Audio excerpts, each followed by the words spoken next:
Tiens, le compliment. Oh là là, elle a encore oublié de changer les piles. C'est n'importe quoi. Puis ils sont en retard, ils sont où? Oh là là, mais en plus, elle a pas mis droit l'objectif. Bon, et en plus, les émissions, elles sont toujours trop longues, là, ils font trop long. Mais mon petit Flo, qu'est-ce qui se passe aujourd'hui? En plus, c'est la journée internationale du compliment, quand même, tu pourrais faire un petit effort. Oui, je pourrais faire un petit effort. T'es très bien coiffé aujourd'hui.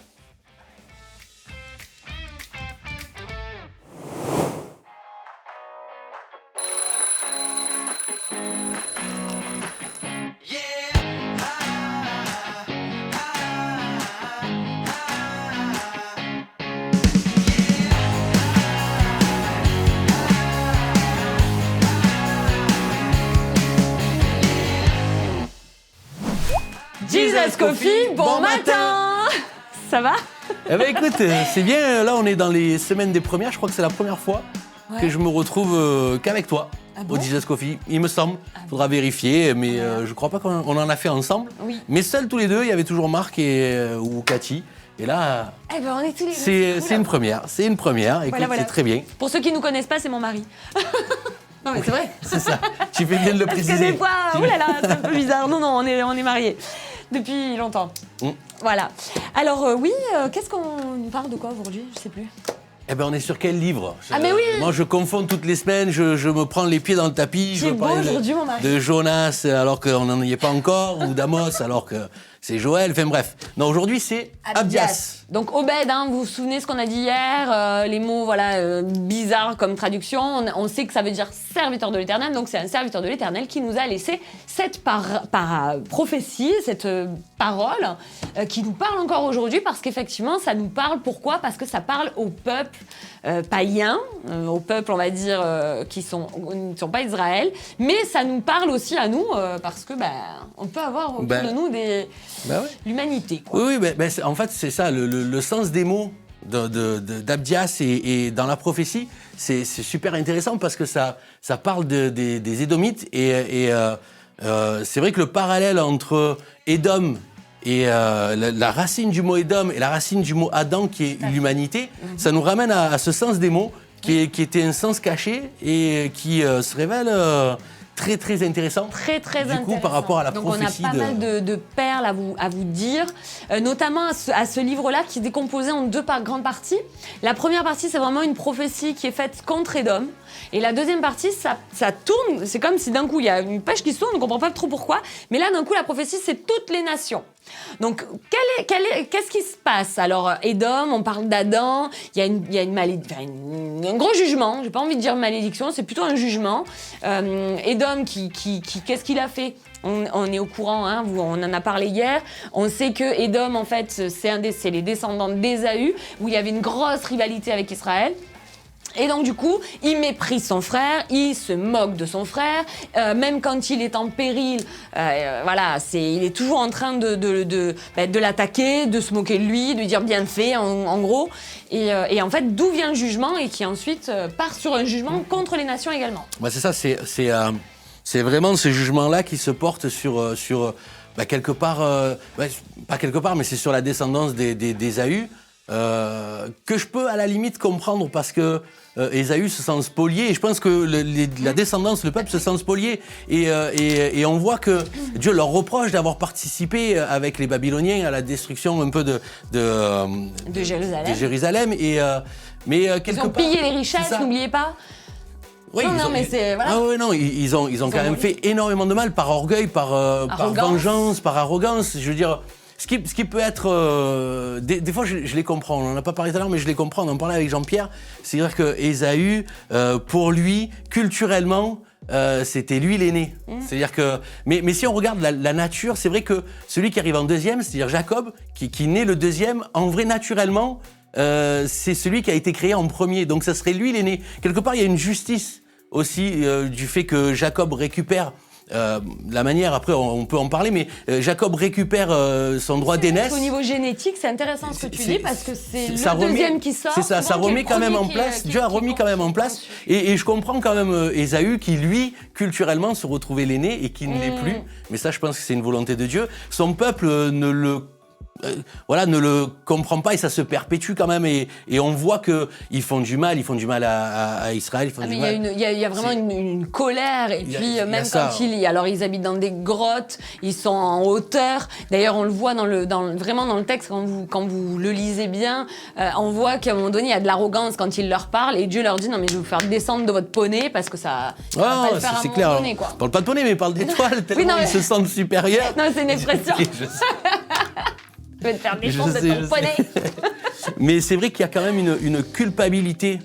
Ils sont coupables quand même de choses graves envers le peuple d'Israël. Et Dieu, là, on voit quand même un Dieu qui se laisse pas faire, quoi, qui laisse pas faire du mal à ses enfants. Et je trouve ça intéressant parce que dans plusieurs passages, Ézéchiel ou même dans, je crois que c'est dans les Nombres, où Dieu est lent à la colère, on sent qu'il y a vraiment une patience, une grâce, mais il tient pas le coupable pour innocent. Et là, les Édomites sont coupables quand même. Hein. On voit quand même qu'ils font des choses qui ne sont pas faisables, qui ne sont pas bien par rapport au peuple de Dieu. Et Dieu, voilà, il y va, quoi. Il prend soin de ses enfants et il va les venger.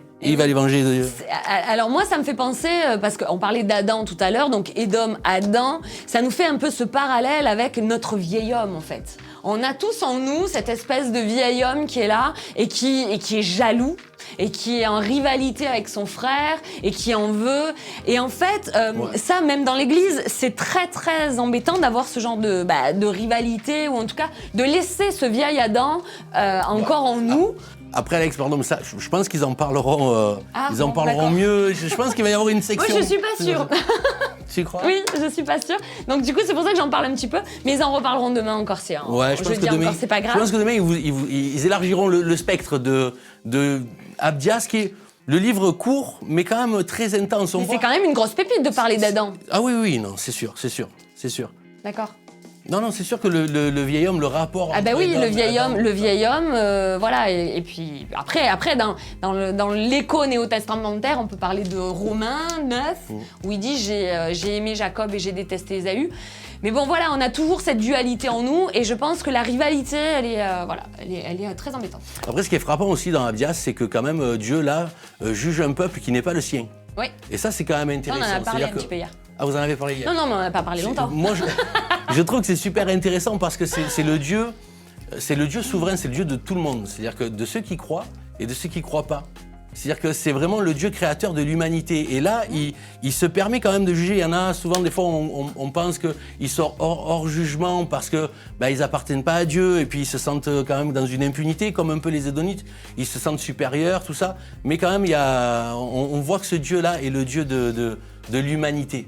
C'est le créateur de l'humanité et il les juge surtout. Et c'est pour ça qu'en fait je fais ce parallèle avec Romains 9, parce qu'effectivement quand on parle de l'humanité, on parle d'Adam, Jésus est venu, il a pris la place de ce vieil homme-là.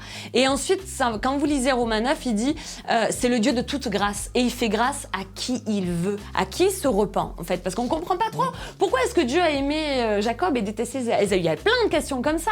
Pourquoi à un moment donné ça s'est pas réglé, cette histoire? Pourquoi il y a plein de questions qu'on pourrait avoir comme ça et qui sont des réponses dans la parole, qu'on trouve vraiment des perles dans la parole. En tout cas, moi, Romain, ça m'a parlé comme ça parce que Dieu fait grâce à qui il veut. Ouais, c'est clair. Ça ouvre aussi la grâce à toutes les nations et pas uniquement au peuple d'Israël. Et Abdias, quand même, le livre d'Abdias, un livre très court. Ouais. J'avoue que quand on commence à le lire, c'est une feuille. Dans la Bible, c'est une feuille. 21. Mais ça pose quand même... Au final, ça nous fait poser beaucoup de questions. Il y a beaucoup de réalités, il y a beaucoup de recherches à faire sur Abdias. Je ne pensais pas qu'on arriverait sur un livre si court et avoir autant de questions. C'est le livre le plus difficile, j'en ai parlé hier, c'est le livre le plus difficile à comprendre parce qu'il y a beaucoup de parallèles déjà avec Jérémie. On retrouve pas énormément de versets à part dans Romains, ce que je vous dis, où on peut aussi faire un parallèle avec Hérode, qui était un Édomite et qui voulait tuer tous les enfants, Jésus y compris. Encore une descendance. Mais Hérode, on sait comment il a fini, par exemple. Et puis comment s'est terminée l'histoire des Édomites. On peut parler de Pétra. Là, c'est historique. Vas-y, je te laisse parler. Bah, parce que ça, après- c'est toi qui connais. Hein. Lui, On en c'est est- Wikipédia. Hein. Non, mais c'est vrai qu'on peut faire ce parallèle quand Abdias nous dit qu'ils habitaient dans les montagnes, au creux de la montagne. Ça nous fait penser à Petra, cette ville qui est quand même superbe, qui était un carrefour commercial juste énorme et qui a été détruit par les Romains. C'est-à-dire que là, on peut y voir aussi l'accomplississement de la prophétie. On peut y voir ça. Après, je ne sais pas si historiquement, je ne suis pas historien. Donc je peux pas le dire comme une vérité historique, mais ça y ressemble quand même. Ça se tient parce qu'on sait que voilà, les Édomites vivaient à un carrefour très commercial. Si on analyse vraiment un peu les cartes. C'était vraiment une place imprenable, voilà. quoi. Et c'était imprenable. Ils vivaient dans le creux de rochers, imprenable. Et c'est pour ça qu'ils se disaient, nous, on peut vous écraser, mais vous ne viendrez jamais nous chercher. Et il y avait cette arrogance dans leurs propos qui me fait penser aussi que oui, faut pas faire attention quand on a des propos parce que le jugement de Dieu est juste. Voilà, donc effectivement, s'il est juste c'est ça, Dieu s'est peut-être servi des Romains qui à l'époque faisaient les choses, les Italiens faisaient les choses pas à moitié. Et c'est vrai qu'en coupant l'eau, ils ont quand même tari tout ce qui faisait la force et la grandeur de cette ville-là. Ouais. Donc, voilà. Voilà, donc il y a toujours Dieu prend soin de nous et dans ces petites perles qu'on a pu vous sortir, qu'est-ce qu'on peut dire pour aujourd'hui ? Pour aujourd'hui, Dieu, il vous fait justice. Quoi qu'il se passe dans votre vie, Dieu prend soin de vous et il vous fait justice. Amen. Amen. Est-ce que tu veux bien prier pour nos amis ? Amen. Jésus, combien on veut te dire déjà merci pour ta parole, merci pour ces perles que tu nous donnes de découvrir au fur et à mesure. Merci Saint-Esprit de nous éclairer sur ce qui va pouvoir nous faire du bien. Seigneur mon Dieu, merci aussi d'être souverain en toute occasion, en toute chose. Jésus est sur nos vies. Je te prie que tu sois aussi souverain sur la vie de mes frères et de mes sœurs qui nous regardent. Seigneur Jésus, qu'ils puissent s'attacher à toi, qu'ils puissent, Seigneur Jésus, avoir des révélations fraîches et nouvelles, Seigneur Jésus, en ta personne, Seigneur Jésus, et dans le plan que tu as pour leur vie, Jésus. À toi soit toute la gloire, mon Seigneur. Amen. Amen. Et du coup, on va continuer avec... c'est quoi déjà la rubrique ? Le nom de la rubrique. Le nom de la rubrique. Vous pouvez vous la mettre un commentaire si vous voulez bien nous aider. Qu'est-ce que tu me chantes aujourd'hui ? Qui a gagné ? Moi, je peux pas. J'ai pris des notes, mais je sais pas si vous les voyez. J'ai pris des notes avec notre pasteur Marc. Quelle horreur. Et du coup, j'ai pas forcément trop écouté. Voilà, donc c'est Qu'est-ce que tu me chantes aujourd'hui ? On y va tout de suite. On va faire un petit tour vers... il me semble que c'est Hillsong. Hey, coucou! Salut. Ça s'est bien passé là? Ouais, nickel. Oui, plein de... Moi j'ai reçu des compliments tout à l'heure de la part d'un Nuggets, on va en parler après. Mais ça... Alors aujourd'hui, Voilà. tu nous parles de... Qu'est-ce que tu me chantes aujourd'hui? Qu'est-ce que tu me chantes aujourd'hui? J'ai du mal avec cette rubrique, enfin le nom de la rubrique parce qu'elle ne me revient pas. Enfin, elle est trop longue. Enfin pour moi, Pardon. Non, alors qu'est-ce que je chante? Qu'est-ce que tu me chantes? Qu'est-ce que tu me chantes? Qu'est-ce que tu me racontes comme bêtise? En fait, pourquoi j'ai pensé à ce chant? Parce que Alors quel est le chant déjà? C'est oui. La croix a le dernier mot. Ah. La croix a le dernier mot. Et en fait, effectivement, moi par rapport à Abdias, Dieu a toujours le dernier mot. Dieu a le dernier mot. Sur ta vie, voilà. Et la croix, forcément. Et il y a un chant qui nous dit la croix. La croix, le dernier mot, c'est un chant d'Hillsong. C'est fort. Qui va certainement passer là tout de suite. Oui, avec une traduction avec canadienne là. Une traduction de Nouvelle Vie. Ouais. Donc on fait coucou à Ben, à Sandra. Pasteur tout le monde. Claude Wood, quand vous voulez, on Quand vous vous invite voulez. à Fréjus, Saint-Raphaël. Venez. Ah oui, vraiment, on vous accueille avec plaisir.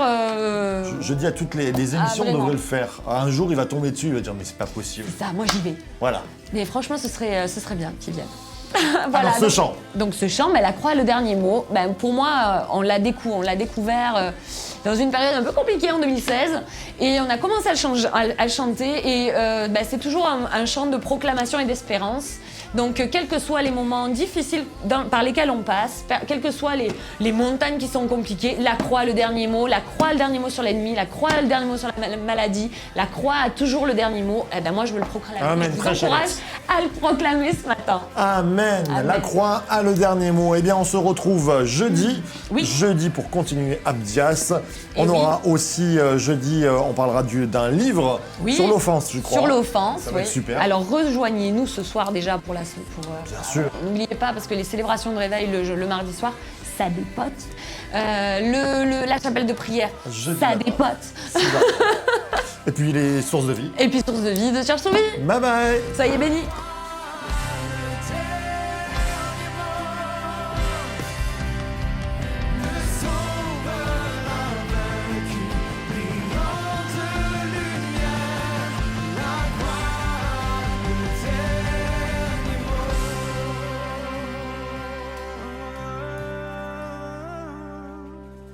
La croix, le dernier mot. La croix, le dernier mot. Il change à la mort en vie éternelle. La croix, le dernier